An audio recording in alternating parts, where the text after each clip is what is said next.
Pada 16 Julai 1981, Datuk Seri Dr. Mahathir Mohamad dilantik sebagai Perdana Menteri Malaysia yang keempat. Tujuan kita melancarkan gerakan budaya kerja cemerlang ini adalah untuk meningkatkan kualiti hidup kita. Kejayaan ini adalah hasil daripada berbagai faktor. Yang paling utama ialah langkah kerajaan untuk menukarkan asas ekonomi negara daripada pertanian dan perlombongan kepada perindustrian. Idea-idea baru yang dinamik dalam memimpin negara ini ke satu era yang penuh kegemilangan dan kemakmuran. Sebagai Perdana Menteri, beliau telah mengambil langkah-langkah bijak untuk membuktikan kepada dunia yang Malaysia tidak harus diperkecil-kecilkan. Malaysia kini mampu menampilkan imej dan keupayaannya.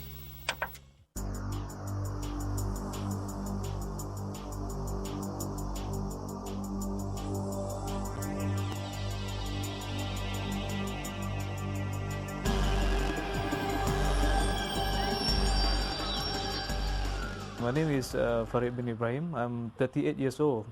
I live in Kuala Lumpur, the beautiful city I believe.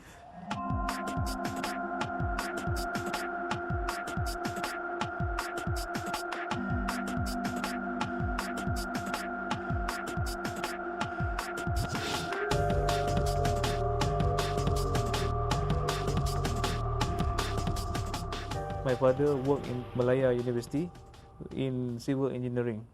So he always take me to the university when I was still in school. So from there I developed my interest in construction industry. So then I have a dream to be an engineer.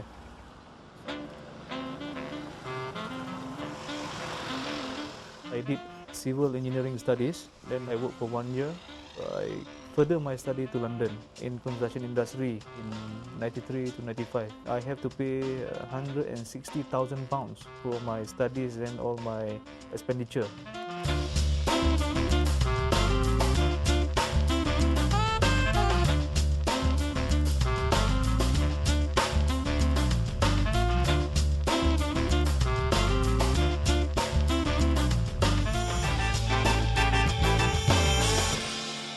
I was lucky because it was supported by the government. They have the scheme to help students.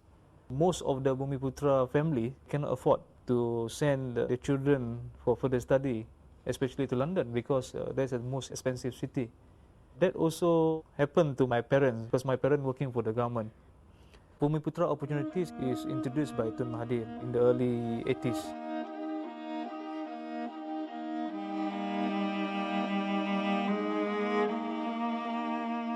Whether the ethnic group prospers or not depends upon their own ability.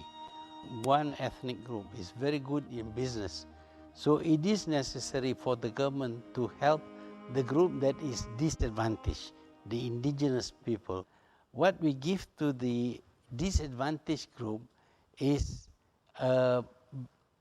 more opportunities as the economic cake grows. We don't take what it belongs to the other group, but we grow the economy, and from the growth area, we give to the disadvantaged group.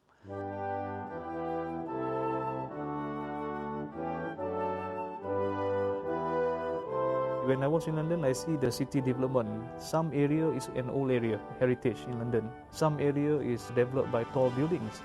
We have a group studies, visit Paris, other city in Europe. The architecture shows the development of each country.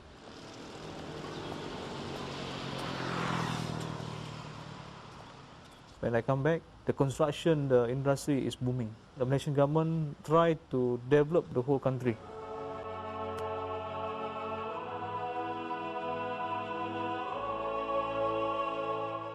At that particular time, actually, Japanese coming to Malaysia, the Japanese investor.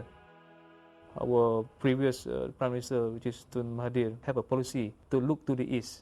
He wants us to take an example how the Japanese work, how hard they work.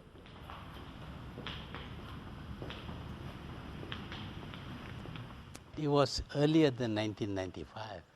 The idea of smart partnership is about a partnership that is beneficial to both sides. Not a situation where one side gains the other side loses. And this began really very early when we noticed that the Japanese invested in Malaysia to gain advantage from the low cost in Malaysia. And when they invest in Malaysia, Malaysians become richer. We have employment, we have a lot of money flowing into the country. The Japanese help us to industrialize, and then we became a good market for them. The skyscrapers start to come up, if I remember, the early 90s also, because of the foreign investment. They need to build up their headquarters and all that. I work for Palcon Engineering. This company originally is from Singapore, specialist in deep basement foundations. I did a few basement jobs for skyscrapers like Gold Hill Plaza in Raja Chulan, and then Nico Hotel. I did also tendering for the foundation of the KLCC Petronas Twin Tower. That was back in 1991. The foundation depth is around 120 meters from the ground level. The development of the Malaysian country, especially Kuala Lumpur, can be measured by skyscrapers coming up everywhere.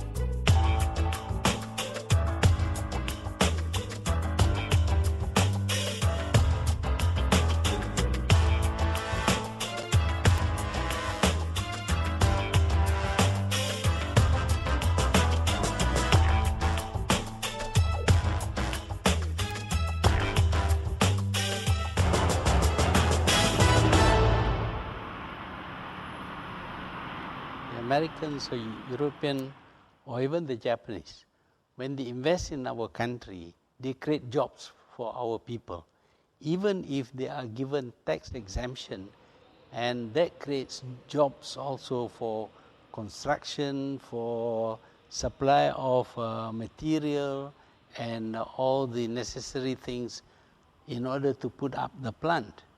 And once the plants are here, then of course it is in their interest to see that these plants continue to work. In a way, they are held to ransom almost by us because they have solid investment in the country. In 1985 and 86, we had across-the-board falling of all commodity prices as a result of the recession at that time. And we know that the country could not depend on commodities such as rubber, palm oil and tin. And we had to do a very aggressive transformation of the economy. And so in 87, we started the accelerated industrialization drive.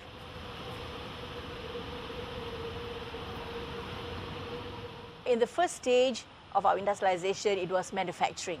And the main area was electronics, broad-based electronics. And then within the decade, we progressed into value-added services. And then we went into IT, multimedia, for example, and of course outsourcing, the call centers, and also the undertaking of services related to IT and manufacturing operations. Many companies have already set up their regional base, Asia Pacific base here in Malaysia. And not because of cheap labor, but because of our labor force being educated, and their learning curve is very short. And this multilingual profile of our workforce is an added factor for us. So we've managed to grow there. We are third ranking in the world for outsourcing business after China and India. So that's quite high ranking.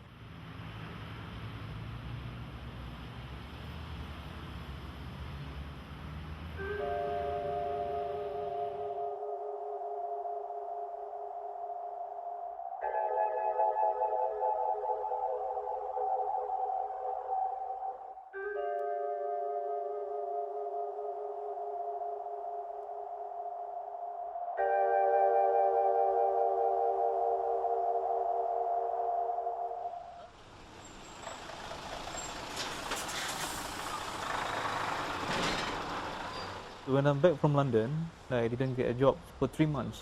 So I sell meat down the street. I start with 1,800 ringgit a cow. We send them for a slaughter, then we sell them took me 3 hours only to finish the whole thing. And then I earned 3,800 ringgit. My profit at that time, 2,000 ringgit. If I work for people, my monthly salary is only 1,800 ringgit. After 3 months, I got a job with Bumi Highway Malaysia Sdn. The first project monitored the construction of Alustar to Kuala Kedah. We realized that Malaysia is a very small country, limited market, and of course population base is relatively small, only in the 20 millions at that time.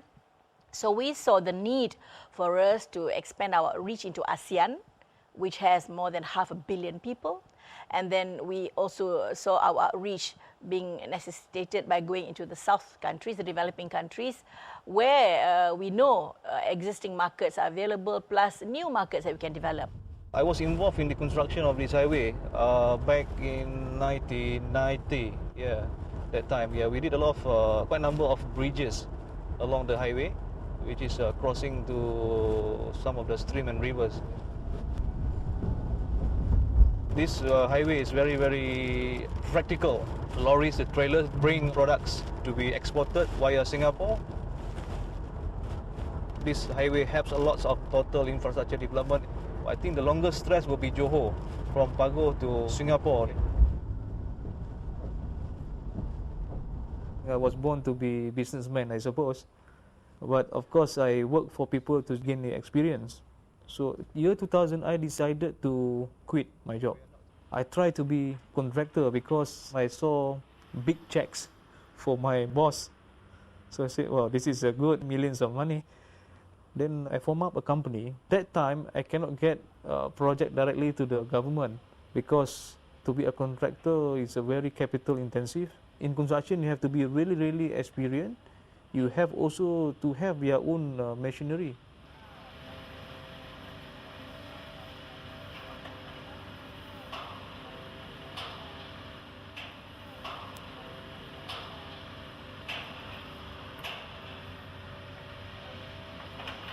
We compare our strength with Singapore, with Taiwan, with South Korea, because these were countries that were at par when we became independent. If we compare with these countries now, we are far behind. Taiwan surpassed in terms of GDP 4 times Singapore, South Korea probably 3 times, which means Malaysians should ask, why couldn't we succeed a bit more?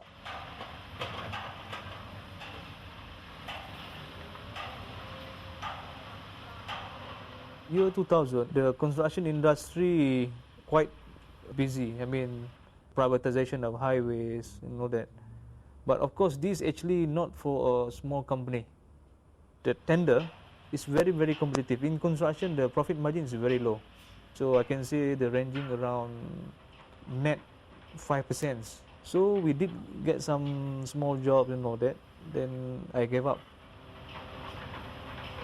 Stop the corruption, which is very endemic now in Malaysia. Stop this cronyism. Yes, privatization. We had some success, but there are major failures too. Which companies get the privatization? Companies close to ministers, families of prime minister, and this has to stop.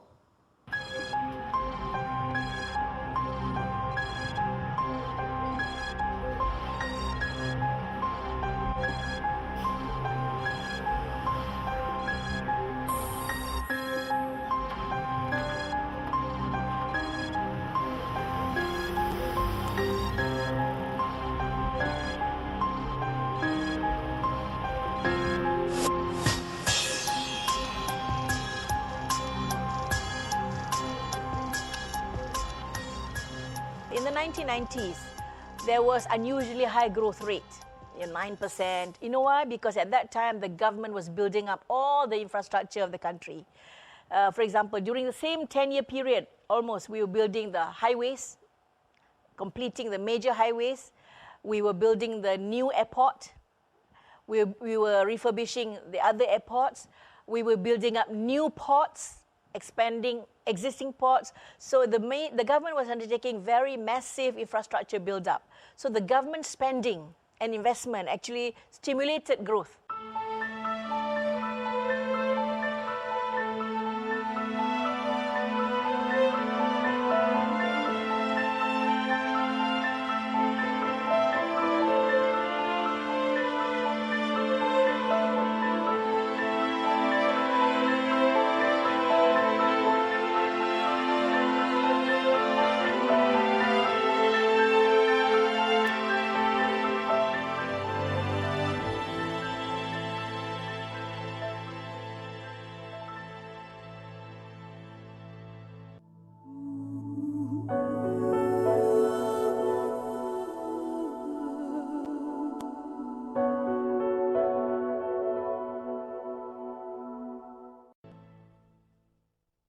in the years I was finance minister, I even prepaid, before the given time for payment, I prepaid 12 billion ringgit of debts, settled. I stopped new funds from the World Bank in 93, 94. I stopped it because we don't need the World Bank funding at that time because we had already registered surplus in our budget. Now we are registering almost 5% deficit and probably more. I was a minister in a cabinet under Dr. Mahathir, so I was not, fully in charge. But I would say that in terms of economic development, we achieved 9-10% growth at that time. Now what? 4-5%. We were, in terms of competitive index, compared to countries that considered to be competitive, we were top 17 in the world. Now probably number 50. In terms of foreign direct investments, we were number 1 in ASEAN. We are probably number 5 now. So I may be a bit biased, but I think we were certainly better off based on the economic data and statistics.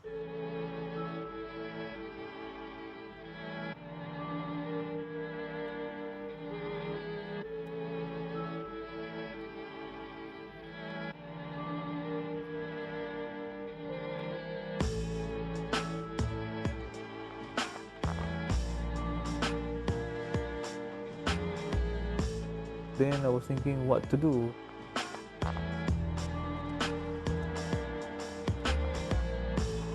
At that time, the travel industry was really good. Malaysia became famous. KL International Airport completed in year 1997. It's the best airport in the world. Then I started it early 2001 until 2003. I got a contract around $500,000 a month to handle a few groups of people. That was the sales, but in this travel industry, the profit margin is not that attractive. Just like airlines agent, it cannot mark up so much on the pricing.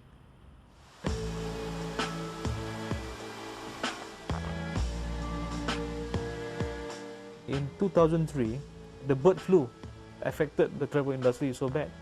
Then I have to close my business again.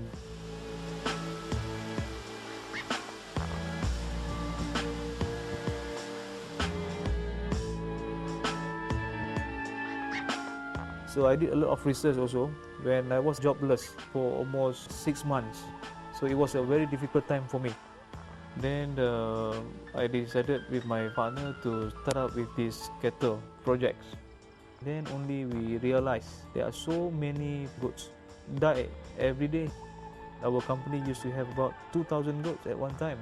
So we make some money on beef, but we have to cover the losses at the goat. But then I have a chance to import beef from India to supply to the local processors. So then we make some money.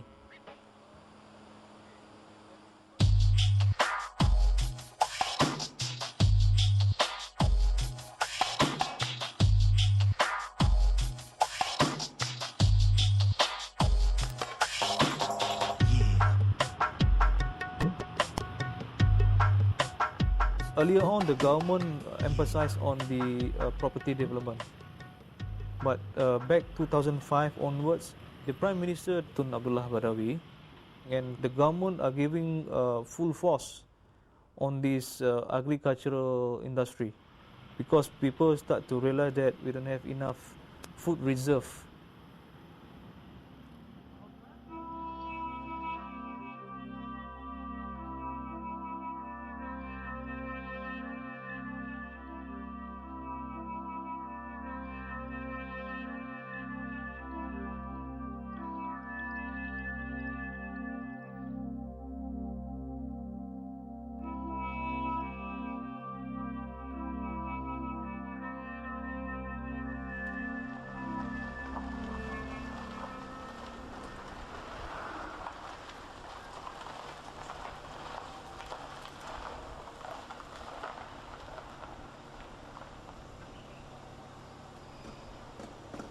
I'm Kwan Singh from Hap Singh Rice Mill, and I'm the chairman of the Crane Rice Millers Association.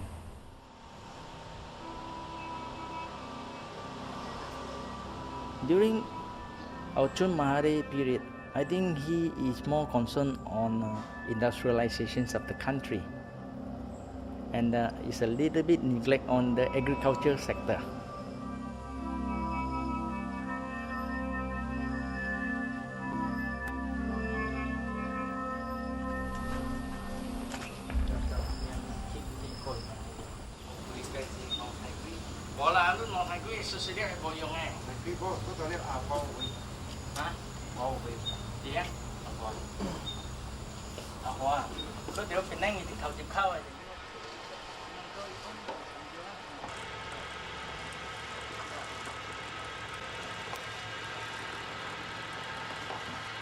When our Pala PM Abdullah Badawi come into pictures, he changed. He says we must go back to agriculture. Our family, we are more concerned on agricultural sectors. The mushroom farm is handled by my younger brother, Victor, with my elder sister also. And I'm in the rice mill with my other sisters.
We started the rice milling business in 1952. My father started with a Malay partner by the name of Saad bin Ismail until when he passed away.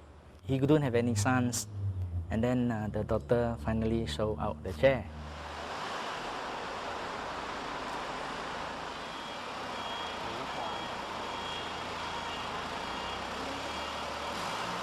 My father was sick, so I had to join the family. Rice milling in 1972 after my secondary education. My father trained me as a sweeper, getting a salary of $40 per month. But actually, through my experience, from A to Z, I know everything. Workers, my technicians, engineers, they cannot bluff me anything.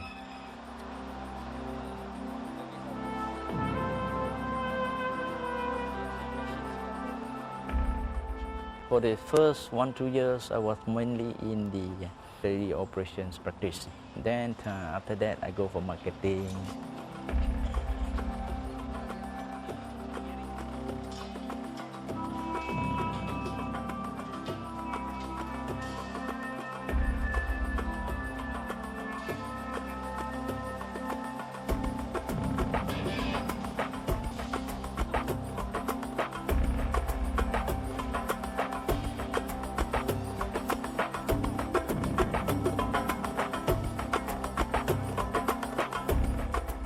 The machine those days in the 50s, in the 60s, we call it all-in-one. They mill the paddy, after that they don't grade it. So the rice coming out is not so quality as it is today.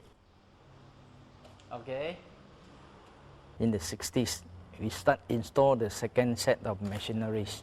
That is from Germany.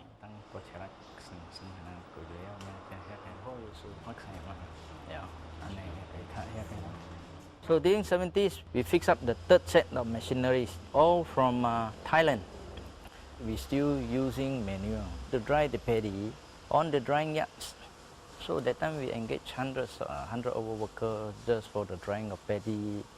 So in 1976, we start install a dryer using diesel as a fuel.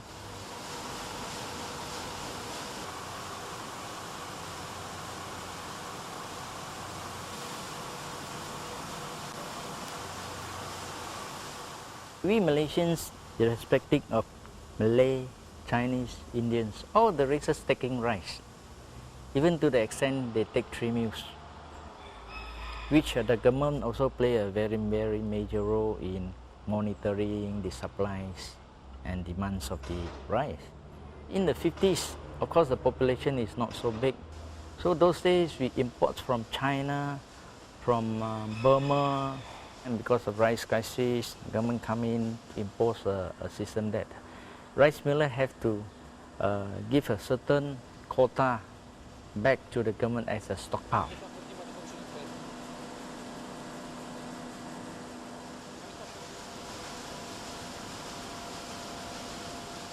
In Malaysia, still we don't have enough rice to supply the own population. We are still shortage of ranging from 30 to 35% of rice. So this has to be imported out from Thailand, Pakistan, India also, Vietnam. LPN was taken over as privatized entrepreneurs. They control and monitor the supplies of rice in Malaysia because they are the only monopoly importers.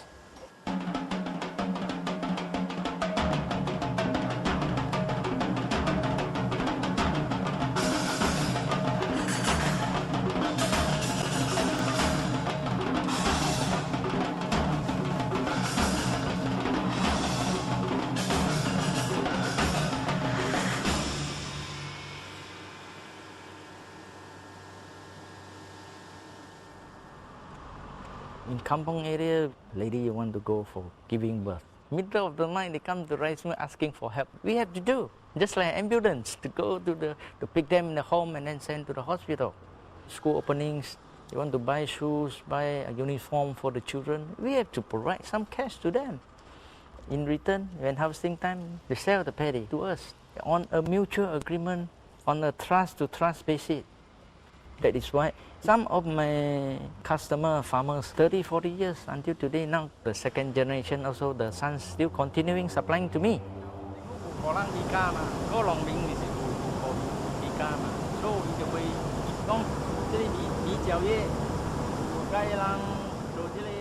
To us in the kampong, we don't feel any racial problem. We just treat ourselves as in a family. Asian values lay emphasis on the well-being of the community, not the individual. Western values place emphasis on individual rights. Whenever an individual wants to do anything, he should be able to do it whether the community likes it or not. Asians prefer the community to be given priority, that one person cannot do something that damages or undermines the life of the majority. That is the difference. Asian values place emphasis on not only the nuclear family, not only the husband and wife, but the uncles and the aunts and the nephews and the nieces. All of them belong to the same family, and each one of them has a responsibility for the whole family, and all the families are then connected.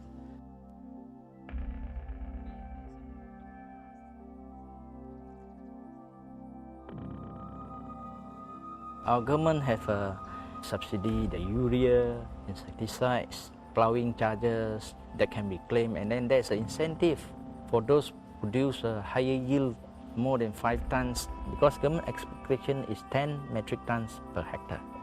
We achieve an averaging about 5 to 6. Because of the recent financial tsunami, the price of rice has tripled in 07-08. So the government subsidies the rice again.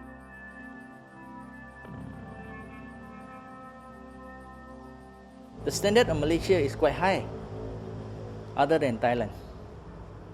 We can produce the same quality as good as in Thailand also until today for rice milling.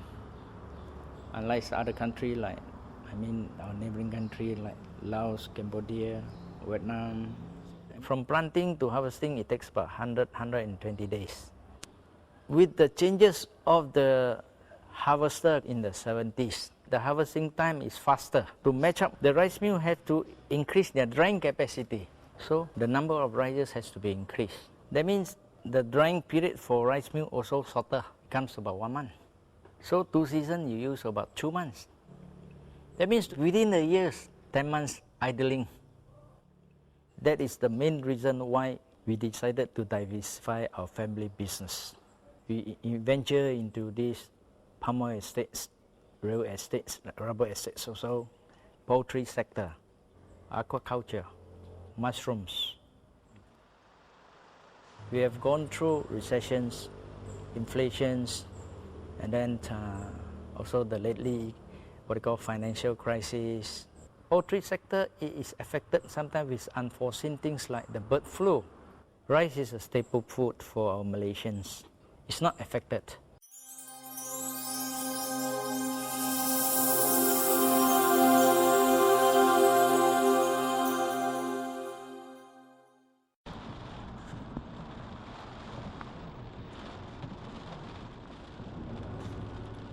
I gave up the cattle farming, then I was jobless for a few months. A friend of mine said, why not you try fish? I took America as an example. Most of the Marines soldier is encouraged to eat catfish. I found catfish is actually not a new thing to Malaysia. Then I did a lot of research on recirculating aquaculture system. Water quality we can control because it is a closed system.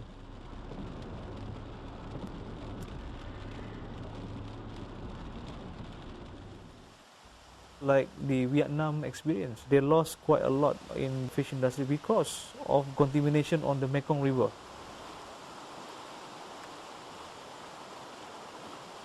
Most of the river in Malaysia now is heavily polluted because of housing or other developments. They do a lot of earthworks, earth cutting and everything. When it rains, everything flows into the river. So that's caused the river pollution. So no aquatic plants can live if the water quality is like this. If this carried on like this, there will be no more fish for human consumption.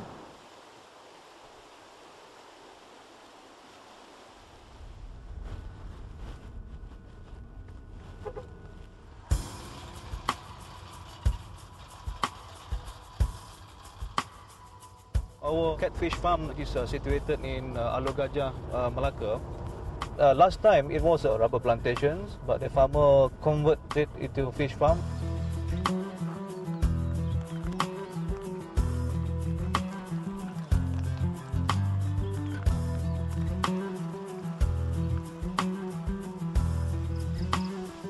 We can produce around 200 tons of fish for every 2 months.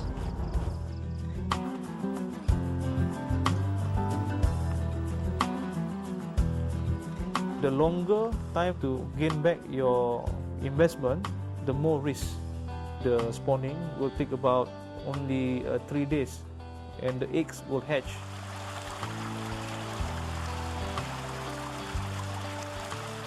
So we can plan the breeding and spawning very fast, very much depending on the demand. The whole process will take about 4 to 5 months, very much depending on the farming technology.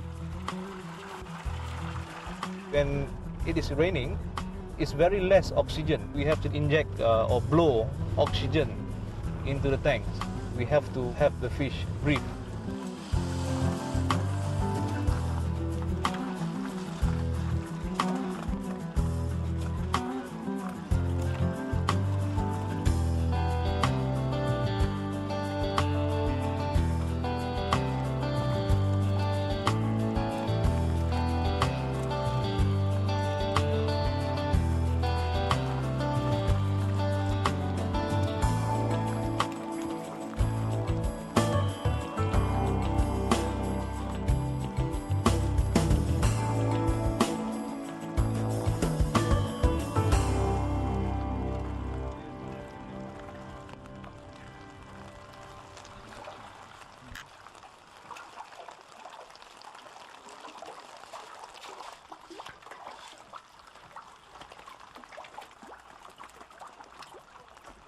to get swollen.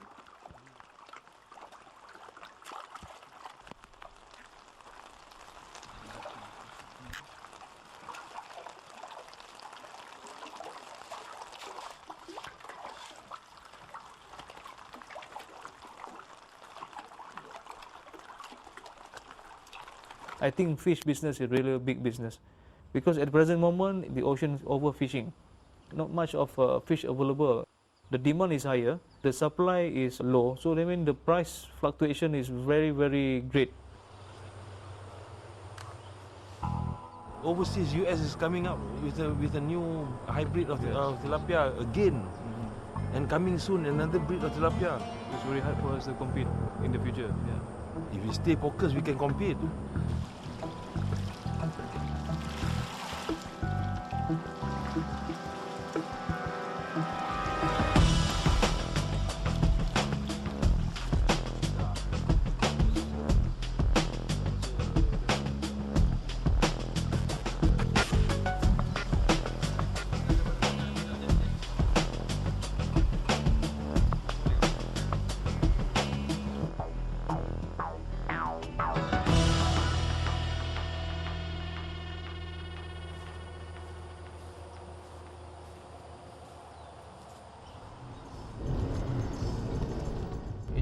Approaching to our land of 2 acres, which we plan to put up our factory for fish processing. So the surrounding people will be benefited. So they can rear fish and can send their fish here for processing.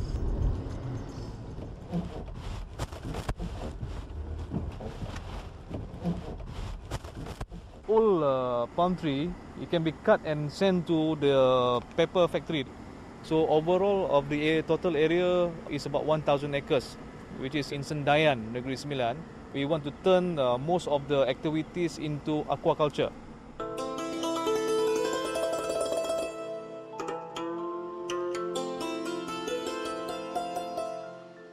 One day I met Mr. Koh. He supplied me fish feed, rice bran, a combination of the cornmeal and everything. Then only they form the fish pellet. We venture together where I put some capital, he put some capital to start with this business. He at present moment responsible for marketing. We have another setup of company which is Consortium Padi Malaysia, which I also venture with Mr. Koh, where we are taking over his factory to join together with this fish industry. Eventually the fish and the rice, a combination of this business is really a smart partnership.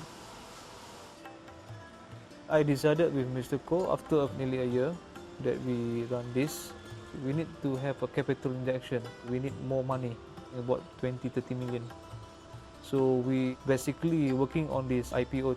So then we met Mr. Rosian. He has got the experience in the corporate approach. My name is Muhammad Rosian Muhammad Yunus. I'm 46 years old. I was born in Negeri Sembilan. That is about 1 hour's drive from Kuala Lumpur. Then I pursued my study in Mara Institute of Technology. I did my degree in UK in Bachelor of Science in Economics in University of London.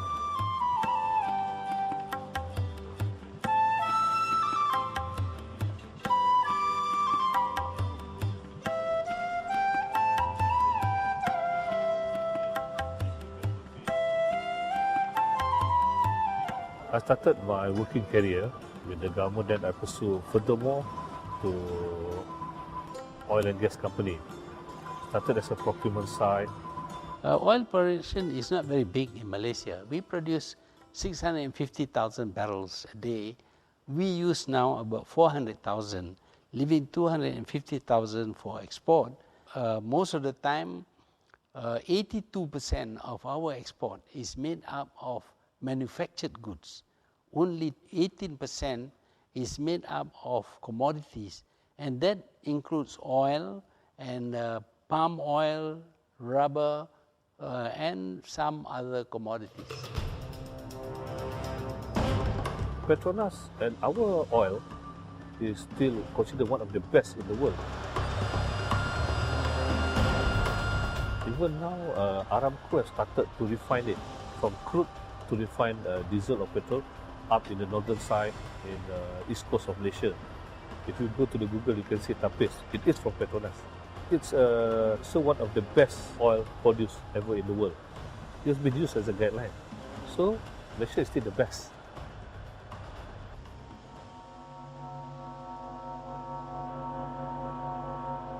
You are enjoying a good life in oil and gas company, then suddenly you are out of job. I left to join a Japanese firm. I was there for almost 10 years as a procurement head. After a while, I was offered to join one conglomerate. Started my whole career spin-off from there. The company rose from nothing up to they are doing about almost 200 million, 300 million a year. Then again, the next economy hit us. We were down again. I moved back to oil and gas. Development of oil and gas was a bit slow initially. Then it grows up rapidly until late last year.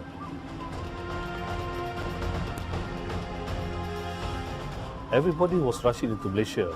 It was until $140 per barrel. Out of $60 per barrel, the British company that I work with, I was the managing director with them. They hit a turmoil. Again, another economic slowdown.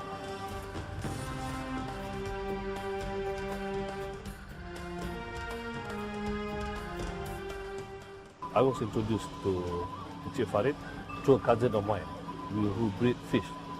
So I start moving in.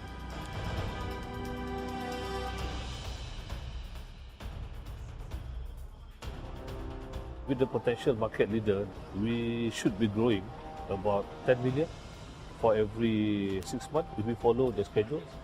Where can you get 1.6 million return every 2 months for 2 hectares of land? Almost impossible. We are targeting to go for IPO. There's initial public offering by 2010.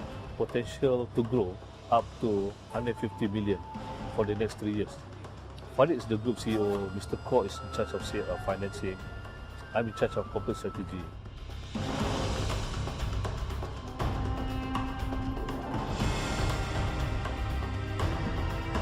In running a company, we have to think of the company as a whole, not as the CEO, I must take as much money as possible for myself. We must feel responsible for the whole group.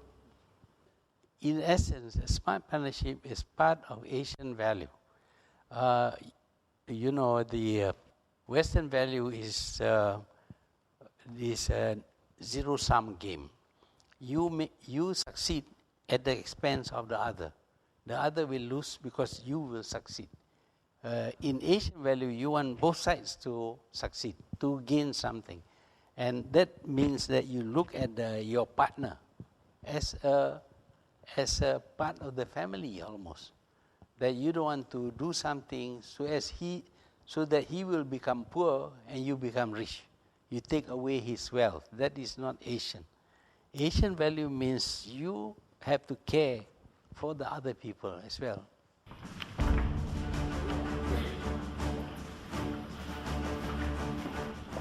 That is Tun Mahathir's idea.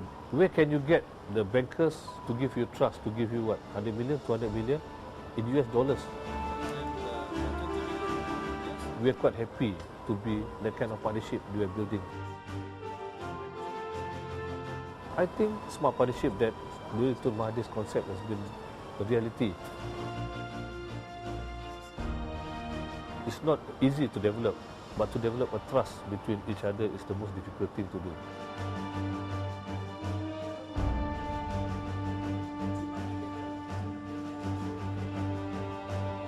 Money you can find. It's hard, but still you can find. But friendship and trust to build a smart partnership is where it lies.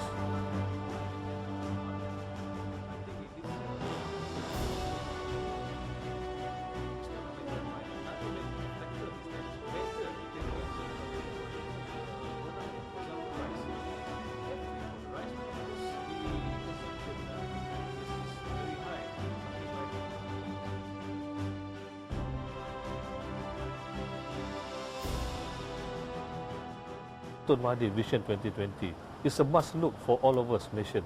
if we work together, the one Malaysia that our current Prime Minister is saying, by one Malaysia, everybody put their resources, work together in harmony, we should be able to reach a fully developed country by 2020, inshallah.